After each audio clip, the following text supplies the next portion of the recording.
नमस्कार मित्रांनो, JSIT सोल्युशनमध्ये आपले सर्वांचे स्वागत आहे। मित्रांनो बघा, तुम्ही कोणत्याही परीक्षेची तयारी करत असू द्या, त्याच्यामध्ये GMC नांदेड असेल, त्याचबरोबर मुंबई महानगरपालिका असेल किंवा ड्रायव्हर भरती असेल, कोणत्याही परीक्षेची तयारी करत असाल तर तुमच्यासाठी ही जी आपली लेक्चर सिरीज आहे ती लेक्चर सिरीज अतिशय महत्त्वाची आहे। त्याच्यामध्ये आपण चालू घडामोडी ज्या असतात त्या चालू घडामोडीबद्दलचे महत्त्वाचे आणि संभाव्य प्रश्न पाहत असतो। तर बघा, आजच्या प्रश्न मालिकेतील सगळ्यात महत्त्वाचा प्रश्न तुमच्या समोर आहे। प्रश्न व्यवस्थित वाचायचा आहे आणि त्या प्रश्नाचं उत्तर जे आहे ते उत्तर कमेंट करायचं आहे। मित्रांनो बघा, प्रश्नाचं उत्तर कमेंट करण्यापूर्वी माझी एक तुम्हाला मित्रांनो विनंती राहील, तुम्ही अजूनपर्यंत जर आपल्या चॅनलला लाईक, सबस्क्राइब आणि शेअर केलं नसेल तर प्लीज आपल्या चॅनलला लाईक करा, सबस्क्राइब करा आणि सगळ्यात महत्त्वाचं म्हणजे बेल आयकॉनचं बटन क्लिक करा, म्हणजे असेच माहितीपूर्ण नवनवीन व्हिडिओ सर्वात अगोदर तुमच्यापर्यंत येऊन जातील। तर प्रश्न पहा, नीट पाहायचा आहे प्रश्न आणि त्याचं उत्तर आहे ते कमेंट करायचं आहे। तर बघा, प्रश्न काय आहे, आकाश प्राईम सुरक्षा प्रणाली कोणी विकसित केली? प्रश्न नीट पहा काय आहे की जी काही आकाश प्राईम सुरक्षा प्रणाली आहे ती कोणी विकसित केली आपल्याला इथं विचारलेलं आहे आणि त्याचे जे ऑप्शन आहेत ते ऑप्शन देखील तुम्हाला तिथं दिलेले आहेत। बघा, याच्यामध्ये आपल्याला 4 ऑप्शन देण्यात आलेले आहेत। ऑप्शन बघायचे इस्रो, DRDO, हल आणि BDL। चला, याचं करेक्ट आन्सर काय आहे बघा, DRDO यांनी काय केलेले आहे, आकाश प्राईम ही सुरक्षा प्रणाली विकसित केलेली आहे। पुढचा प्रश्न मित्रांनो तुमच्यासाठी आहे, पंतप्रधान धनधान्य कृषी योजनेसाठी 2025-26 साठी किती कोटी निधी मंजूर केला आहे? बघा, पंतप्रधान धनधान्य कृषी योजना, तुम्हाला या कृषी योजनेबाबतची सविस्तर माहिती असणं आवश्यक आहे। मित्रांनो, याच्याबद्दल कशाही पद्धतीने संभाव्य प्रश्न विचारले जाऊ शकतात आणि त्याच्यासाठी बघा इथं ऑप्शन दिलेले आहेत। ऑप्शन व्यवस्थित वाचायचा आहे। 22,000, 23,000, 21,000 आणि 24,000 कोटी इतका निधी मंजूर करण्यात आलेला आहे। तर याचं करेक्ट आन्सर बघा किती आहे, 24,000 कोटी निधी काय केलेला आहे, पंतप्रधान धनधान्य कृषी योजना जी आहे 2025-26 ची त्याच्यासाठी मान्यता करण्यात आलेला आहे किंवा मंजूर करण्यात आलेला आहे। पुढचा प्रश्न मित्रांनो तुमच्यासाठी आहे बघा, QS best students city ranking ही जे काही संस्था आहे त्यांच्या सर्वेनुसार मुंबई हा शहर कितव्या क्रमांकावर आहे हे आपल्याला विचारलेलं आहे। 96, 97, 98, 99। चला, उत्तर कमेंट करा। आपल्याला इथं द्यायचं आहे की स्टुडंट सिटीज रँकिंग नुसार मुंबई शहर कितव्या क्रमांकावरती आहे आणि याचं करेक्ट आन्सर आहे मित्रांनो 98 क्रमांकावरती आहे। पुढचा प्रश्न मित्रांनो तुमच्या समोर आहे, national conference on good governance practices चे आयोजन कोठे करण्यात आले होते? प्रश्न व्यवस्थित वाचायचा आहे। National conference on good governance practices याचे जे आयोजन आहे ते कोठे करण्यात आलेले होतं? तर भोपाळ, भुवनेश्वर, नवी दिल्ली आणि हैदराबाद। याचं करेक्ट आन्सर बघा काय आहे, भुवनेश्वर या ठिकाणी आयोजित करण्यात आले होते।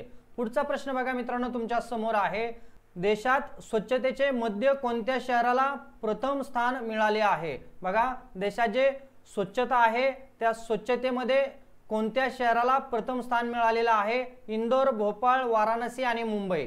बघा, स्वच्छतेचं शहर म्हणून कोणाला प्रथम स्थान मिळालेलं आहे असं विचारलेलं आहे, तर इंदोर या शहराला काय मिळालेलं आहे, देशात प्रथम स्थान मिळालेलं आहे स्वच्छतेचं शहर म्हणून।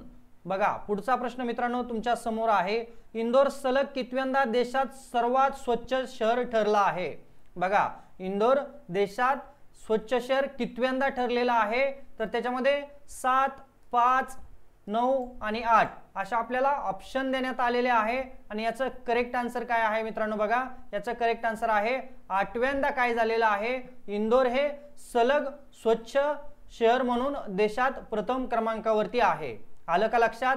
आपापल्या शहराची आपण पाहणी करायची आहे, सर्वे करायचा आहे, त्यानुसार आपल्याला पण लक्षात येईल की आपलं शहर किती स्वच्छ आहे आणि इंदोरला का सतत अवॉर्ड भेटत आहे, का सतत इंदोर हे स्वच्छ शहरच्या यादीमध्ये 8व्यांदा आलेलं आहे, याचा देखील आपण मित्रांनो विचार करायचा आहे आणि आपलं जे शहर आहे त्याला स्वच्छ ठेवण्याचा प्रयत्न करायचा आहे।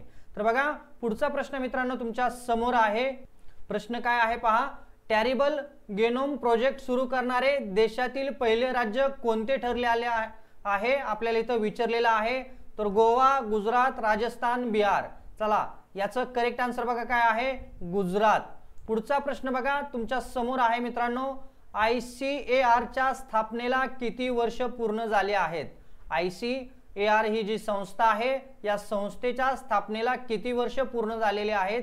तर 91, 93, 96 आणि 97. चला तुमचं उत्तर आहे ते उत्तर मित्रांनो कमेंट करणं अपेक्षित आहे आणि याचं करेक्ट उत्तर बघा काय आहे, 97 वर्ष कशाला पूर्ण झालेले आहेत? ICAR. तुम्हाला इथं ICAR चा लॉंग फॉर्म देखील विचारला जाऊ शकतो. आणि पुढचा प्रश्न मित्रांनो तुमच्या समोर आहे, भारताने कोणत्या ठिकाणी पृथ्वी 2 आणि अग्नी 1 बॅलिस्टिक क्षेपणास्त्राची यशस्वी चाचणी घेतली आहे? प्रश्न व्यवस्थित वाचायचा आहे आणि चला ऑप्शन तुम्हाला दिलेले आहेत. ऑप्शन बघा काय आहे, आंध्र प्रदेश आहे, तेलंगणा आहे, ओडिशा, झारखंड. पुढचा प्रश्न बघा मित्रांनो काय आहे, पृथ्वी 2 हे क्षेपणास्त्र जमिनीवर किती किलोमीटर पर्यंतचा मारा करू शकते? बघा पृथ्वी 2 हे क्षेपणास्त्र जे आहे ते जमिनीपर्यंत किती किलोमीटर मारा करू शकते? जमिनीपर्यंत. तर याच्यामध्ये ऑप्शन दिलेले आहेत 350, 450, 400 आणि 300.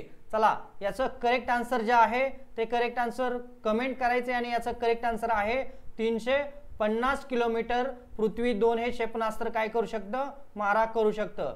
मित्रांनो बघा असेच महत्त्वाचे तुम्हाला चालू घडामोडीचे प्रश्न आपल्या चॅनलवरती दिले जातात. तुम्ही कोणत्याही परीक्षेची तयारी करत असू द्या त्यासाठी अतिशय उपयुक्त असे हे प्रश्न आहेत. त्यासाठी तुम्ही अजूनपर्यंत आपल्या चॅनलला लाईक, सबस्क्राईब आणि शेअर केलं नसेल तर प्लीज आपल्या चॅनलला लाईक करा, सबस्क्राईब करा आणि सगळ्यात महत्त्वाचं म्हणजे बेल आयकॉनचं बटन क्लिक करा, म्हणजे असेच माहितीपूर्ण नवनवीन व्हिडिओ सर्वात अगोदर तुमच्यापर्यंत येऊन जातील. तर मित्रांनो भेटूया अशाच नव्या माहिती बरोबर. जय हिंद, जय महाराष्ट्र.